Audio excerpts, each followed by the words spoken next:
All right, hello everybody, and welcome to Patriots First and Goal. I am Alec Shane, usually breaking down the Patriots of new with my good buddy Rich Hill, but given recent circumstances, given the time on the calendar, this is a Tom Brady appreciation podcast, Rich Hill. Tom Brady is inducted into the Patriots Hall of Fame this week.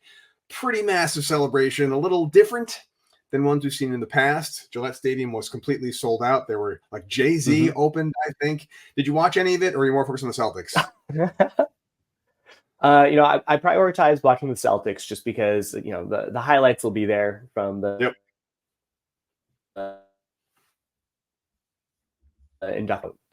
Celtics. You only get the finals so often, so you want to embrace it while you're there. No, it's true. I mean, I was kind of going back and forth. There's live streaming on Twitter, so I had my laptop on my right and the game on the TV. The good thing about basketball is like enough. It's kind of like football, and that not that much happens outside of the three-point arc. There's a lot of commercials, so it was kind of a nice timing.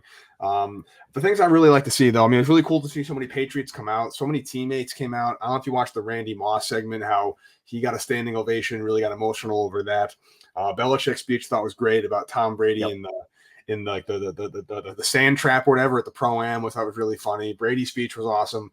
It was really cool, and it just reiterated, I already knew it, but it really reiterated what a special player Tom Brady was, what he brought to this team, to this region, to New England, to Boston sports in general, and how we're just never going to see anybody like him again. No, not at all. I mean, to quote Brady on that, it wasn't just him. It wasn't just Belichick. It was the two of them together, like having just the perfect convergence for the entire length of the career of one of the greatest quarterbacks of all time, now the greatest quarterback of all time, and one of the greatest coaches of all time, in my book, the greatest coach of all time. You're never going to get that. Like, the odds of both of that happening were already infinitesimally small. And then to have the ownership group, to have the right players around, to have the right staff around, to have the ability to keep replenishing and replenishing, you're not going to see those runs again, and especially in the salary cap era. No, you aren't. And it was really fun to watch that, really fun to kind of relive that a little bit, have some nostalgia. It was really cool to see kind of celebrating one dynasty while maybe watching a new dynasty, or at least a new. It's kind of cool. The Celtics are clearly the best team in Boston right now. For a long time, they were a little bit of a joke, and so it's cool to see how the ebb and flow of professional sports in this great city we celebrate come to fruition. But again, this is the Brady podcast. It's all about Tom Brady. Good timing, kind of dead time on the calendar. Let's get into it, Rich. First and goal. I don't know when you first started watching football or when you started watching Tom Brady. Do you have your first distinct Tom Brady memory, good or bad? Oh, totally. I mean, I very distinctly remember the Mo Lewis hit on Bledsoe, and just like Tom Brady trotting back out onto the field kind of a thing with no expectations whatsoever. I was very clearly okay, this season's clearly over. Already not a good look, and this is going to be really bad. Okay, sure. Who else is on? That was the level of focus on that. But I feel like the best or first big positive memory might not even be Brady himself, but that Lonnie Paxton Snow Angel in that the Tuck Rule game. I feel like that for me is the first Brady kind of has it, huh? For me, I feel like those were the two of okay, this was the start of my perception, and that was when I was oh, he's something special. Interesting. Yeah, I mean, I think there's definitely a lot of moments in that first season. Obviously, nobody saw what was coming in the future when Tom Brady was starting during that 2001 season. But it's funny, I remember very little of the Mo Lewis game beyond just the highlights I've watched over the years, mainly because Brady came in with I think there was 5 minutes left in the game, and he went 5 of 10 for 46 yards. So it wasn't exactly a immediate blowout where Tom Brady came in and just lit the league on fire. But his first start the next week, I remember pretty well, was the Colts. It was the first ever Peyton Manning Tom Brady game. And I don't remember a lot about that game itself because this was 2001, so I was 20 years old watching this game, and I was very excited because I went to school in Providence, Rhode Island, and being from Connecticut, it was always Giants on the local broadcast from being a Connecticut kid. And when the rare case it was the Patriots, odds are it was blacked out because they couldn't sell the stadium out. So I finally got to live in a region where I could actually watch the games without having to go to the ESPN highlights. And I remember seeing Tom Brady play. I'm like, this kid's not terrible. He throws a lot of screen passes to Kevin Falk. I remember a lot of screen passes to Kevin Falk. Kind of my first memory of Tom Brady, which is pretty appropriate because I feel like Brady to Falk was never changed. Never, yeah. It's kind of just he knew who he was. He was a very cerebral player from the start. Obviously, there were the growing pains, but I'll always remember the first of the epic Brady Manning battles. Brady got the best of that one, courtesy of the running game and a lot of screens to Kevin Falk. So I feel like that's a nice first memory for me to have. Totally. I mean, like, I feel like for Brady, he was there for so long, so it's hard to choose just like a moment kind of a thing. But I always felt like the trait that really made him stand out was his selflessness. Like, obviously, he was going to try and get his because he's a competitor, but the way that he was always willing to do what was necessary for the team in order to win is what allowed him to both stick around for so long, but also set so many records and have some of those like Gretzky-esque kind of, no one's going to be able to beat his like win record with over 40 passes or is over 50 passes. Like, it's just, he's the only one with a winning record on it. And it's by far, everyone else is well under 500. And it's because he always played within himself. He was that smart player where maybe he doesn't have the arm strength of Peyton Manning, but he did have an arm. Maybe he didn't have like the physical mobility of an Aaron Rodgers, but he made do, and he just made up for it with his pliability and ability to navigate within the pocket. He just did all of the little things so well, but also just always made the right choice. That was what made him so different from others, is that when he was in the zone making the right choice, whether that was dumping it up to Kevin Falk because that was what was available, he always put the team in the best position to win. Always. Belichick in his speech at the Hall of Fame ceremony talked about how few bad plays Tom Brady made. That's like a hidden stat you just don't see. The number of bad plays this team made was so low. And that was the Brady thing. That's the Brady effect that people seem to refuse to acknowledge. They're trying to talk about stats and mobility and all that stuff, but being in that position all the time and knowing you have a quarterback whenever he's on the field, you're in it. It's just a remarkable thing that we're never going to see again. To that end, being in it, being these remarkable games, second and goal, Rich Hill. Do you have a personal, in your opinion, the best Tom Brady game, regular season or postseason? Like one game really stand out to you in particular? Yeah, I mean, there's like a lot of games to definitely choose from, but the game that sticks out to me as like the moment that he went from being one of the greatest quarterbacks of all time to, oh, he's going to be the greatest, was that divisional round game against the Ravens in that 2014 season. So January 2015, but it was when they had those back and forths. They had multiple 14-point deficits and they just clawed their way back over and over and over again.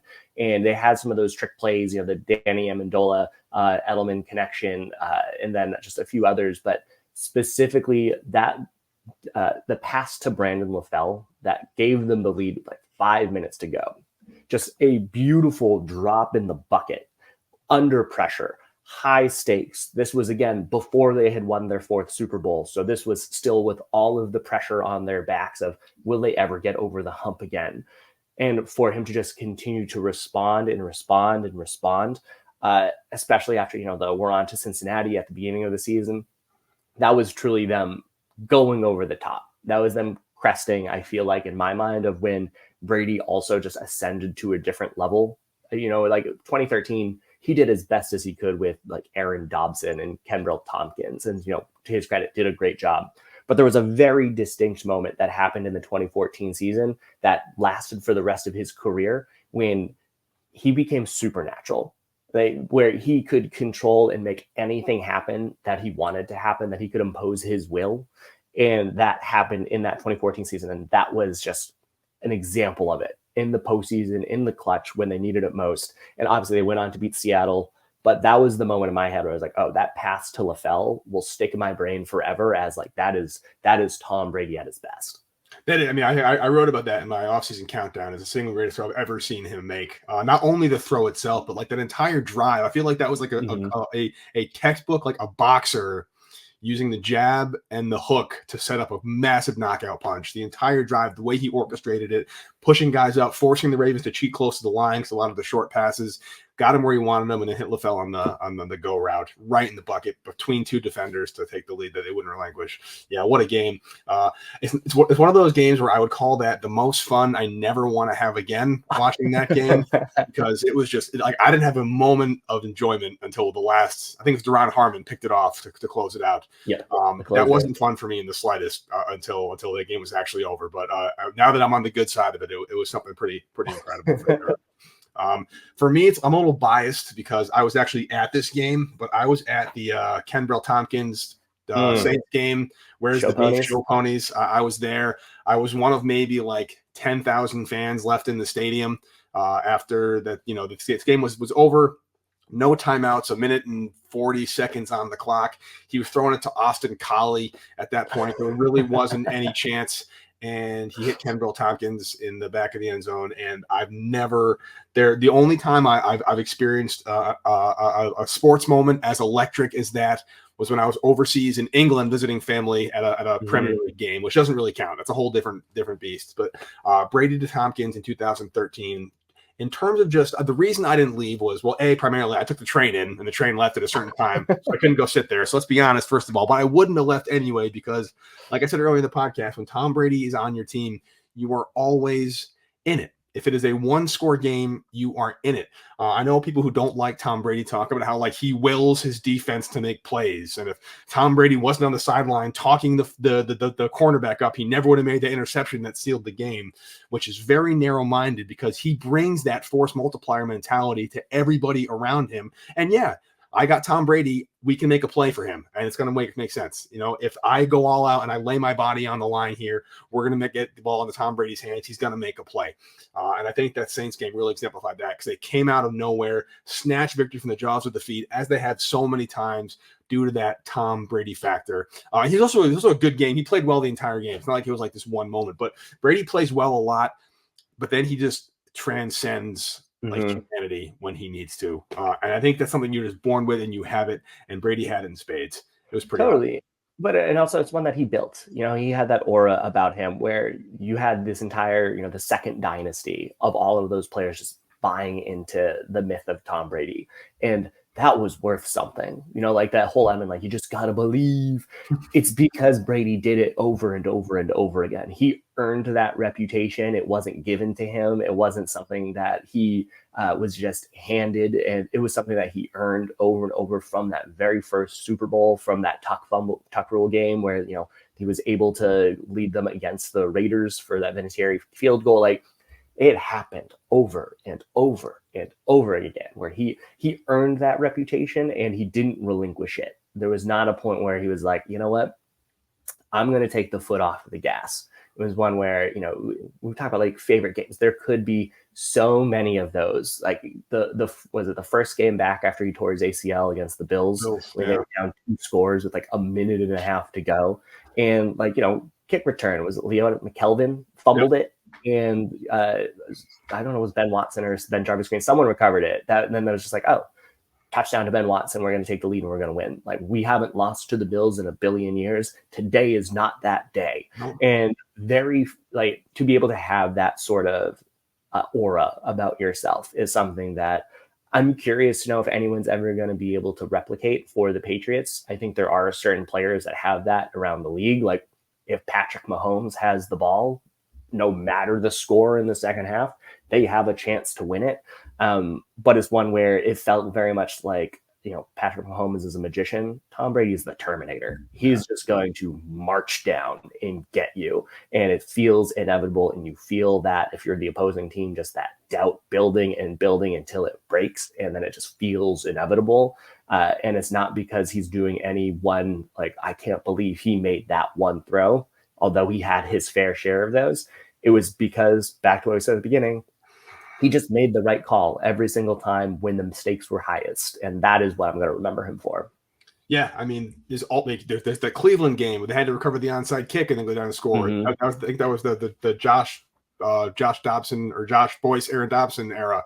There was a 24-0 deficit to the Denver Broncos led by Peyton Manning. They came out of nowhere with. They're all these. There was the 2006 playoff game where they had against the Chargers, where Brady threw an interception, and Troy Brown had to strip it. The receiver turned DB due to injuries, had to strip it, and gave him another opportunity.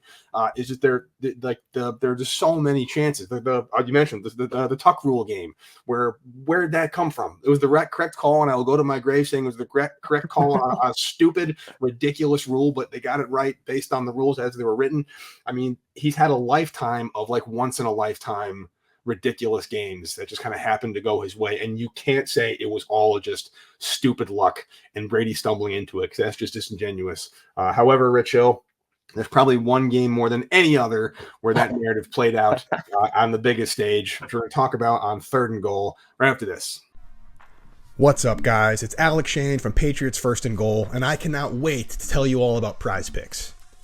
Prize Picks is America's #1 fantasy sports app with more than 3 million members. It's the easiest and most exciting way to get in on the action while you watch your favorite sports and players. You just pick more or less on 2 or more player stats and watch the winnings roll in. Get in on the NBA playoff action and win up to 100 times your money on Prize Picks as you and the world's best players take the game to a whole new level during basketball's postseason. That's right, you can now win up to 100 times your money on Prize Picks with as little as 4 correct picks. You can turn $10 into $1,000 with basketball and hockey entries today. Prize Picks is America's #1 fantasy sports app. It also offers weekly promotions and special offers on the biggest moments in sports, as well as Apple Pay for quick and easy deposits into your accounts this basketball season. I know this week I'm taking my guy Jason Tatum to have more than 29 points and Jokic to have more than 10 rebounds. So just download the app today and use the code CLNS for a first deposit match up to $100. That's CLNS for a first deposit match up to $100. Pick more, pick less, it's that easy. Prize Picks. All right, Rich. 3rd and Goal. We talked about Brady's best game. He's played in 10 Super Bowls. He's had almost a full season's worth of Super Bowls alone under his belt. He's 7-3 in Super Bowls, which is insane. And the 3 losses were by 1 score or less on some nonsense that could go the other way 10 times out of 10 if you play him again. But that's why we watch sports. That's what makes sports great. Of the 10 Super Bowls he's played in, wins and losses as a Patriot or Buccaneer, do you have one in particular that really stands out to you as your favorite or his best? Yeah, I mean, obviously there's a few. Like the first 3, I mean, again, there's so many. Obviously, one of the victories is the one to choose. It's choosing your favorite child. I feel like it's always going to stick out that last drive against the Rams in 2001 when John Madden's like, "What are they doing? They should play for overtime. What's happening?" And then it pays off. That's one. Just absolutely going bonkers against the Panthers in the second half, making sure that like it was a comfortable win against the Eagles when everyone was like, what is Andy Reid and McNabb? What are they doing? Why are they going so slowly down the end? There's like a lot of games there that stick out. And then, I mean, we'll talk more about the later Super Bowls, but the one that I feel like I'll treasure the most was the one against the Seahawks, Super Bowl 49, because of how long it was in between them, where they had made it to the Super Bowl against the Giants twice and they lost. And as I said about that Ravens game in that stretch, will they make it back? Will they ever win it again? And to have them steamroll the Colts in the conference finals, which was absolutely a riot. Loved that. We could have a whole section dedicated to just them just laughing over the Andrew Luck Colts over and over and over again. But then to go to the Seahawks, was a 10-point deficit in the 4th quarter and finding a way to come back, get that last minute lead. Absolutely just a maestro effort from him in that second half. But then to have that deep throw, I'm blanking on the name of the Seahawks receiver, that Curse down on like that 2-yard line over Malcolm Butler, where it was just 0% chance of a completion, but it just ricocheted and bounced and bounced and bounced, and he caught it. And I remember being with my friends during that game, and everyone just was quiet, hands on their head, oh my God, it's happening again. They're never going to win. It's never going to happen. And then obviously history after that point with that Dante Hightower stop on Marshawn Lynch, the Malcolm Butler interception, obviously one of the most important individual plays of all time in NFL history, from like a season impact perspective, a win rate increase perspective on a Super Bowl. But then just to see Tom Brady on the sidelines, his hands also on his head, and just complete disbelief will never go away. It's something that, as you said at the beginning, it's why we're fans, is to be able to just watch them over time. But then specifically, I think Bill Simmons was talking about it on his latest podcast, but around like Jaylen Brown, but having a player that you can watch through their entire career, where you can see them at their highs, you could also see them at their lows. That to me was one of my favorite parts of that season. Is why I've always enjoyed Devin McCourty as my favorite Patriot, is that you get to see them go fight those battles and get back to the top, to see them ascend and be considered amongst the greatest of all time, or to cement themselves as the greatest of all time in that moment. And to see it all pay off, to see the emotion that they have. That's the connection as a fan. That's the connection of someone who's able to watch and follow the game. And that's the payoff of like why you support a team or you support an individual, is to be able to support them to get to that point, or just to enjoy the entertainment of the story and the narrative. And there was no bigger payoff in my mind than that 2014 season. Yeah, it's funny, man. I think what's lost in the Malcolm Butler madness of that Super Bowl was just how good Tom Brady was in the second half, particularly the fourth quarter, against an all-time great defense. Yep. The number of like that 3rd and 14 completion to Edelman, where like Edelman got laid out, I think it was by Earl Thomas, and still managed to get up. That he was able to just find Shane Vereen on the sideline to keep drives alive. Danny Amendola stretching for the first, like these little plays that are going to be forever overshadowed by that Javon Curse play and the Malcolm Butler pick. Because, I mean, if there's a more legacy-changing single moment in NFL history than that Malcolm Butler pick, I'm very, very curious to hear what the argument for it is. But, I mean, Malcolm Butler doesn't make that play, Pats lose that game. Maybe the Seahawks are the next dynasty. Maybe the entire narrative shifts. Maybe the Patriots never get back there. It's just I've never seen anything like it. Obviously, that's a defensive move. That's not a Tom Brady thing. But again, I think it's the Tom Brady effect that he's able to just. Again, it wasn't like he said, Malcolm, go pick the ball off. But it just whenever he's around and on the roster, I feel like they know if we can just get him the ball again, we're going to be okay. Yeah, I mean that's a really hard one to top. Again, I'm with you, man. I think my absolute favorite Super Bowl, nothing will ever top the first one. I don't think I'll ever experience anything like that again as a fan. The first time's always the best time. I know if you're a younger fan, maybe you don't remember as well that Super Bowl 36, but I remember exactly where I was, how I felt. Nothing will ever top that from a personal perspective. But in terms of his best Super Bowl, I think I'm gonna have to. Yeah, it's got to be later. I think Seahawks is a great one. But the one that kind of ended any conversation for all but the most diehard idiots is Falcons 28-3 comeback. I mean, I don't think there's ever going to be anything we're going to see like that again. That just stifled any conversation about who the GOAT was, in my personal opinion. He didn't have a good first half. He had a transcendent second half, and I, like everybody else, I'm the most pessimistic, we're all screwed Patriots fan there is. But when Matthew Slater won the coin toss in overtime, I was like, that's it. They're going to win this game. Tom Brady's not going to screw this up. There's absolutely no way. Technically, he almost did. He almost threw an interception in the end zone to Vic. I forgot who it was. Vic Fandango? I don't remember his name. But it was like a corner fade to Ben Watson that almost got picked off. But James White punched it in. That was just an unbelievable moment, unbelievable series of events that had to transpire. And I know a lot of it was defense. Dante Hightower had to have the strip sack, and Alan Branch had to recover it. And then the Edelman's catch was kind of ridiculous. But again, those crazy bounces, those wild plays, that's what makes sports great. Yeah, Football does not fit on an Excel spreadsheet, and nothing proved it more than that game for me. Totally. And Brady wouldn't want it told any other way. He wouldn't want it to say his entire legacy is because he carried the entire team there. He'd be the very first to say, look at what Hightower did. He would say Edelman is the only one that could have made that catch. He would give roses to the people that deserve them. I mean, like, obviously, yeah, that was without a doubt the most, like, the moment of his career. Like, if he has one thing of like, what is Tom Brady's legacy? What is going to be the perception of him for all time? It's 28-3, where on the greatest stage, he led the greatest comeback. And bar none, he elevated himself to the top spot in the Pantheon. And as you said, no one actually believes he's not. You know, he's ascended towards that, maybe not exactly Gretzky level, but like the level below of like unattainable from who can stand against him.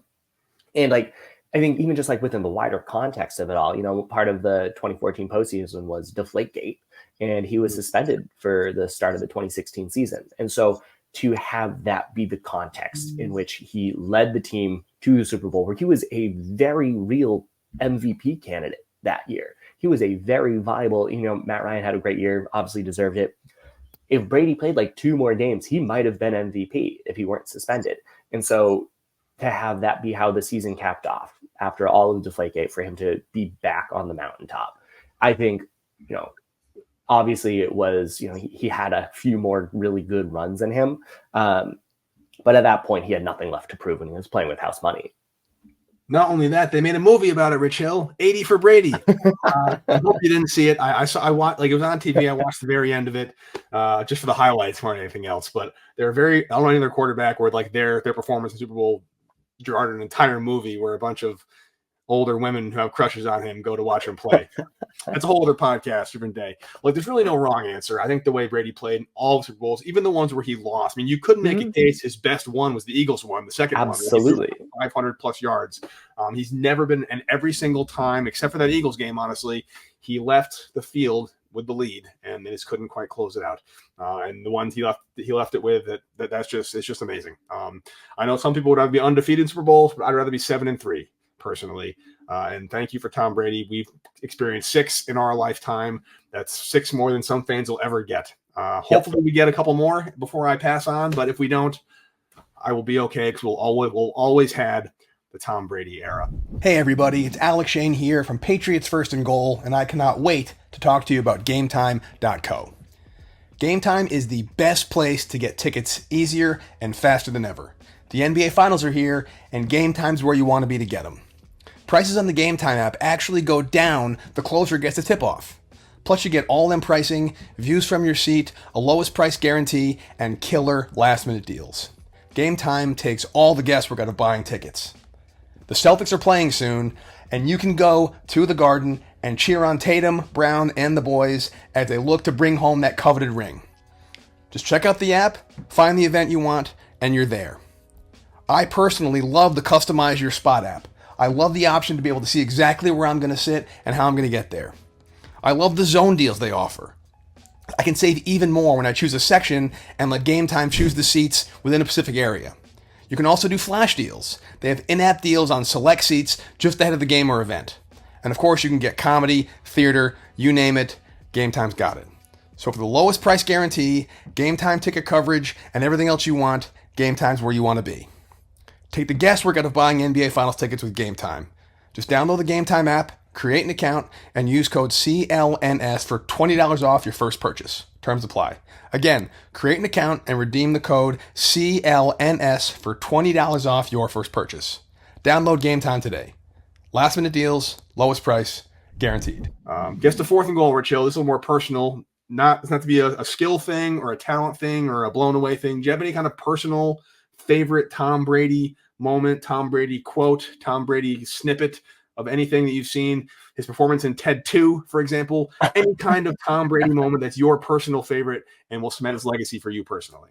Yeah, I mean, honestly, I want to say it was that the 2009 season for me, because that was the first season I started covering the Patriots, like in a real sense with SB Nation, is that 2009 season. Because in 2008, I was like starting to do some of that advanced analytics on like, okay, what is the difference between Matt Castle and Tom Brady? Because like, there's obviously a drop, no question there, but the offense is still okay. What's the real difference here? And then what's missing from this team? How can they get back?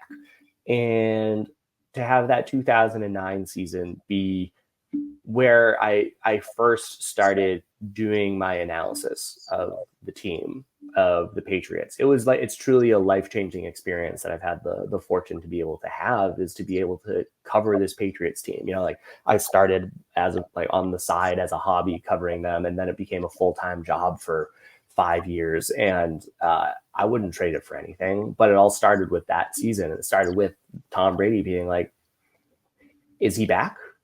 At what percent is he back? What's the moment where we say that he's kicked the rust off?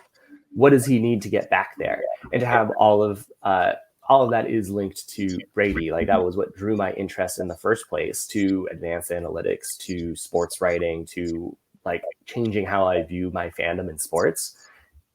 That's the moment that it will have forever changed the trajectory of my life. And so that's what I'll always consider of like, what's my life relationship with Tom Brady? It literally changed the trajectory of my career. So even when Tom Brady's not on the field, he's still making a difference, is what you're saying, Rich Hill. Yeah, that's what he does. That's what he does.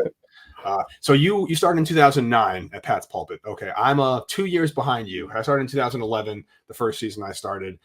Funny story to those of you who don't know, Rich and I actually met at a interview round table. I don't know exactly why they brought us in, Rich Hill, but they brought a couple of sports writers in to, I think it's CLNS, if I remember correctly. Yep. No, it's NBC News Boston, or NBC News Boston. NBC Sports. NBC Sports Boston, like where Tom Curran and Gary Tanguay were there, and they brought a bunch of sports writers in for some reason. I still don't know why they brought us in, but they sat us down and we kind of had a conversation. And not toot my horn or yours, Rich, but we absolutely dominated that discussion. Dominated it.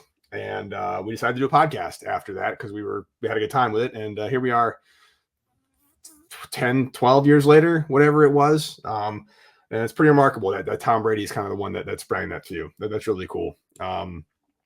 My personal, I met Tom Brady once very, very briefly. I got a picture with him because I donated to his Best Buddies charity. He had a photo op. It was maybe 12 seconds of my life, but it's 12 seconds I'll never forget. It was pretty cool. Really nice guy. I looked directly into his eyes. He's got very nice eyes, Rich Hill. Just kind of get lost in them. But honestly, if I the one thing I will always remember with Tom Brady, I remember so well.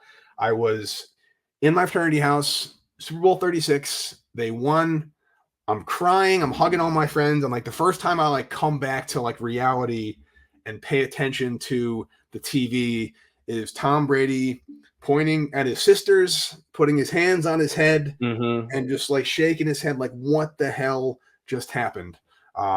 That's always going to be seared in my brain, especially given the next 20 years. I'll tell you what the hell just happened, Tom Brady. You just happened. And only went up from there. It's kind of a very throwaway moment in a lot of ways, but I think it just really encapsulates his entire path to greatness, his career. Just like, I can't believe that just happened. I'm celebrating with my family. I am blown away.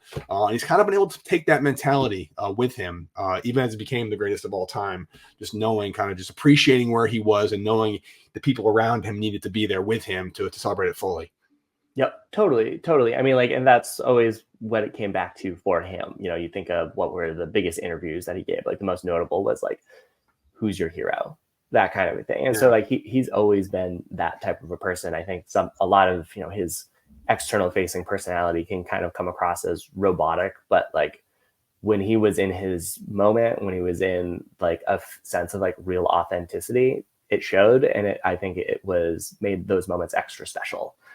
Because of how often they have to stay guarded.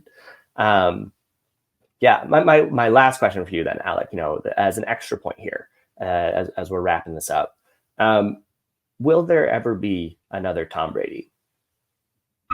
Will there be a Tom Brady in terms of the greatest of all time? That's a conversation you really can't answer effectively, because the GOAT is just it's such a subjective. Everyone's got their own definition of greatness. People say Peyton Manning. People say Joe Montana. Sorry about the dogs, folks. I got the mailman must be here. But I think the GOAT debate is never one that can be adequately ever settled, because it's completely subjective. I think you're crazy if you don't think it's Tom Brady, but if you want to make a case for somebody else, fair enough. But I just don't think there will ever be a quarterback that plays for 20 years, that consistently takes less money to surround himself with talent, that also pairs up with a coach of Bill Belichick's caliber, that was drafted 199th overall, that came out of nowhere, that was given an opportunity in the wake of 9/11 for New England, that won Super Bowl his first year as a starter. I think so many stars need to align for Tom Brady. There may be a chance as human beings get bigger and stronger and faster, and there are more mechanical cyborgs out there, and the rules keep going to favor the offense. I can see a scenario that maybe a quarterback plays for 20 years again and maybe breaks Tom Brady's records. I don't think it's likely, but it's certainly possible given the way the NFL and just human beings are evolving. But in terms of just the narrative, who Tom Brady is, how he came to be who he was, we're just never going to see anything like him ever again. It's just the only thing.